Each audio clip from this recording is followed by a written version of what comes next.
Hello friends, नमस्कार। स्वागत है आपका उज्जवल क्लासेस यूट्यूब चैनल में। मैं प्रेमलता आप लोगों का स्वागत करती हूं। आज इस वीडियो में हम शिक्षण शास्त्र के महत्वपूर्ण वस्तुनिष्ठ प्रश्न करेंगे जो सीटेट में पूछे गए हैं। शिक्षण शास्त्र के 12 पार्ट वीडियो अपलोड हो चुके हैं। अगर आप लोग वो वीडियो नहीं देखे हैं तो उसे ज़रूर देखें, क्योंकि एग्जाम की दृष्टि से बहुत महत्वपूर्ण प्रश्न हैं। तो चलिए शुरू करते हैं। बीजों का अंकुरण संकल्पना के शिक्षण की सबसे प्रभावी पद्धति है। ऑप्शंस हैं: विस्तृत व्याख्या करना, विद्यार्थियों द्वारा पौधे के बीज बोना और उसके अंकुरण के चरणों का अवलोकन करना, श्यामपट्ट पर चित्र बनाना और वर्णन करना, बीज की वृद्धि के चित्र दिखाना। सही आंसर हो जाएगा ऑप्शन बी, विद्यार्थियों द्वारा पौधे के बीज बोना और उसके अंकुरण के चरणों का अवलोकन करना जो है बीजों का अंकुरण का सबसे बेस्ट और प्रभावी तरीका है। नवीन ज्ञान तथा प्रतिक्रियाओं के शिक्षण हेतु यह आवश्यक है कि विद्यार्थी स्वयं करके सीखें, क्योंकि विद्यार्थी स्वयं करके जल्दी सीखते हैं। बीजों के अंकुरण की संकल्पना के शिक्षण हेतु शिक्षार्थियों द्वारा पौधे के बीज बोना और उसके अंकुरण के विभिन्न चरणों का समय समय पर अवलोकन करना सबसे प्रभावी पद्धति है। तो इसका सही आंसर है ऑप्शन बी। बढ़ते हैं अगले प्रश्न की ओर। शिक्षण से अधिगम पर बल देने वाला परिवर्तन हो सकता है। परीक्षा परिणामों पर केंद्रित होकर, बाल केंद्रित शिक्षा पद्धति अपनाकर, रटने को प्रोत्साहित करके, अग्र शिक्षण की तकनीक अपनाकर। तो शिक्षा 4 चरणों वाली प्रक्रिया है जो योजना, निर्देशन, मापन तथा मूल्यांकन से होकर गुजरती है। बाल केंद्रित शिक्षा पद्धति को अपनाकर शिक्षण के माध्यम से अधिगम शिक्षार्थियों के लिए व्यापक बनाया जा सकता है। बाल केंद्रित शिक्षा पद्धति अपनाकर, तो इसका परीक्षा के यहाँ पर आप देख सकते हैं, परीक्षा के परिणामों पर केंद्रित होकर, तो ऑप्शन गलत है। रटने की जहाँ रटने आ जाए वो भी ऑप्शन गलत है। अग्र शिक्षण की तकनीकी अपनाकर, ये भी ऑप्शन गलत है। यहाँ पर दिया गया है बाल केंद्रित शिक्षा पद्धति अपनाकर, तो इसका सही आंसर हो जाएगा ऑप्शन बी। बढ़ते हैं अगले प्रश्न की ओर। छोटे शिक्षार्थियों को कक्ष में समवयस्कों के साथ अंतःक्रिया करने के लिए प्रोत्साहित करना चाहिए, जिससे शिक्षक कक्ष को बेहतर तरीके से नियंत्रण कर सके, वे एक दूसरे से प्रश्न के उत्तर लिख सके, पाठ्यक्रम को बहुत जल्दी पूरा किया जा सके, वे पढ़ने के दौरान सामाजिक कौशल सीख सके। तो इसका सही आंसर हो जाएगा शिक्षक कक्ष में बेहतर नियंत्रण। यहाँ पर देख सकते हैं आप, नियंत्रण दिया गया है, तो ये ऑप्शन गलत है। एक दूसरे से प्रश्न के उत्तर सीख सके, ये भी ऑप्शन गलत है। पाठ्यक्रम को जल्दी पूरा किया जा सके, ये भी ऑप्शन गलत है। इसका सही आंसर हो जाएगा ऑप्शन डी, वे पढ़ने के दौरान सामाजिक कौशल सीख सके। तो छोटे शिक्षार्थियों को कक्ष में समवयस्कों के साथ अंतःक्रिया करवाने से उनका सामाजिक विकास होता है और उनके अनुभव में, उनके सामाजिक कौशलों में भी परिवर्तन करने लगते हैं। तो इसका सही आंसर है ऑप्शन डी। बढ़ते हैं अगले प्रश्न की ओर। निम्नलिखित में से कौन सा सीखने का क्षेत्र है? व्यावसायिक, अनुभविक, भावनात्मक, आध्यात्मिक। तो सीखने का क्षेत्र अनुभविक होता है। अनुभव के द्वारा हमारे मौलिक व्यवहार में परिवर्तन होता है, क्योंकि सीखना अनुभव के परिणाम स्वरूप व्यवहार में परिवर्तन द्वारा व्यक्त होता है। अनुभविक प्रणाली के अंतर्गत बालक स्वयं के अनुभवों के द्वारा सीखते हैं। तो इस प्रकार इसका सही आंसर हो जाएगा ऑप्शन बी, अनुभविक।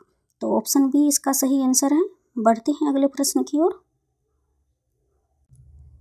प्रश्न है, जब बच्चा कार्य करते हुए ऊबने लगता है तो इस बात का संकेत है कि बच्चे को अनुशासित करने की जरूरत है, संभवतः कार्य यांत्रिक रूप से बार बार हो रहा है, बच्चा बुद्धिमान नहीं है, बच्चे में सीखने की योग्यता नहीं है।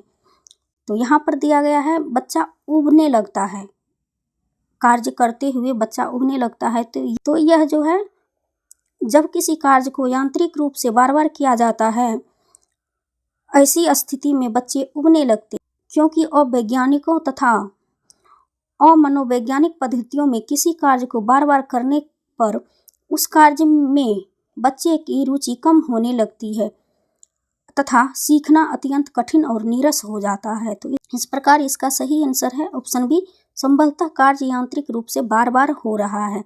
बढ़ते हैं अगले प्रश्न की ओर। निम्नलिखित में से अंतःविषयी अनुदेशन का सर्वोत्कृष्ट लाभ यह है कि विद्यार्थियों को सीखे गए नए ज्ञान को बहु संदर्भ में अनुप्रयोग करने और सामान्यीकृत करने का अवसर दिए जाते हैं। प्रकरणों की विविधता उन्हें परंपरागत पाठ्य चर्चा में संबोधित किए जाने की आवश्यकता है से शिक्षक के अनुभूति होने की कम संभावना होती है। विद्यार्थियों में विभिन्न विषय क्षेत्रों के विशेष प्रकारों के प्रति नापसंदगी विकसित होने की कम संभावना होती है। पाठ्य योजना बनाने और गतिविधियों में शिक्षकों को अधिक लचीलेपन की अनुमति होती है। इसका जो सही आंसर हो जाएगा ऑप्शन ए, विद्यार्थियों को सीखे गए नवीन ज्ञान का बहु संदर्भ में अनुप्रयोग करने तथा सामान्यीकृत करने के अवसर उपलब्ध कराना अतः विषयी अनुदेशन का सर्वोत्कृष्ट लाभ है। तो इसका सही आंसर है ऑप्शन ए। बढ़ते हैं अगले प्रश्न की ओर। प्रश्न है, प्राथमिक कक्षा कक्ष में सकारात्मक वातावरण निर्मित करने के लिए एक शिक्षक को समूह गतिविधियों के दौरान समाज नीति के आधार पर उन्हें अपने समूह बनाने की अनुमति देनी चाहिए, सकारात्मक अंत वाली कहानियाँ सुनानी चाहिए, सुबह प्रत्येक बच्चे को अभिवादन करना चाहिए, विभेद नहीं करना चाहिए और प्रत्येक बच्चे के लिए समान लक्ष्य सुनिश्चित करना चाहिए, समूह बनाने की अनुमति देनी चाहिए। तो ये ऑप्शन गलत है। सकारात्मक अंत वाली कहानी सुनानी चाहिए, ये भी ऑप्शन गलत है। सुबह प्रत्येक बच्चे को अभिवादन करना चाहिए, ये भी ऑप्शन गलत है। यहाँ पर सकारात्मक वातावरण में विभेद नहीं करना चाहिए और प्रत्येक बच्चे के लिए सामान्य लक्ष्य सुनिश्चित करनी चाहिए, सभी बच्चे को एक समान जो है लक्ष्य सुनिश्चित करना चाहिए। तो इस प्रकार इसका सही आंसर है ऑप्शन डी। बढ़ते हैं अगले प्रश्न की ओर। प्रश्न है, एक सशक्त विद्यालय अपने शिक्षकों में निम्नलिखित योग्यताओं में से किसे सर्वाधिक बढ़ावा देगा? ऑप्शन से प्रतिस्पर्धा अभिवृत्ति, परीक्षण करने की प्रवृत्ति, स्मृति, अनुशासित स्वभाव। तो इसका सही आंसर हो जाएगा ऑप्शन ए, प्रतिस्पर्धात्मक अभिवृत्ति। तो ऑप्शन ए इसका सही आंसर है। बढ़ते हैं अगले प्रश्न की ओर। प्रश्न है, शिक्षा के क्षेत्र में पाठ्य चर्चा शब्दावली डैश की ओर संकेत करती है? शिक्षण पद्धति एवं पढ़ाई जाने वाली विषय वस्तु, विद्यालय का संपूर्ण कार्यक्रम जिसमें विद्यार्थी प्रतिदिन अनुभव प्राप्त करते हैं, मूल्यांकन प्रक्रिया, कक्षा में प्रयुक्त की जाने वाली पाठ्य सामग्री। शिक्षण पद्धति पढ़ाई जाने वाली विषय वस्तु, ये ऑप्शन गलत है। कक्षा में मूल्यांकन प्रक्रिया, ये भी ऑप्शन गलत है। कक्षा में प्रयुक्त होने वाली, ऑप्शन गलत है। तो इसका सही आंसर हो जाएगा ऑप्शन बी, विद्यालय का संपूर्ण कार्यक्रम जिसमें विद्यार्थी प्रतिदिन अनुभव प्राप्त करते हैं। तो इसका सही आंसर है ऑप्शन बी। बढ़ते हैं अगले प्रश्न की ओर। प्रश्न है, निचली कक्षाओं में शिक्षण की खेल पद्धति मूल रूप से आधारित है? ऑप्शन से शारीरिक शिक्षा कार्यक्रम के सिद्धांतों पर, शिक्षण पद्धतियों के सिद्धांतों पर, विकास एवं वृद्धि के मनोवैज्ञानिक सिद्धांतों पर, शिक्षण के समाजशास्त्रीय सिद्धांतों पर।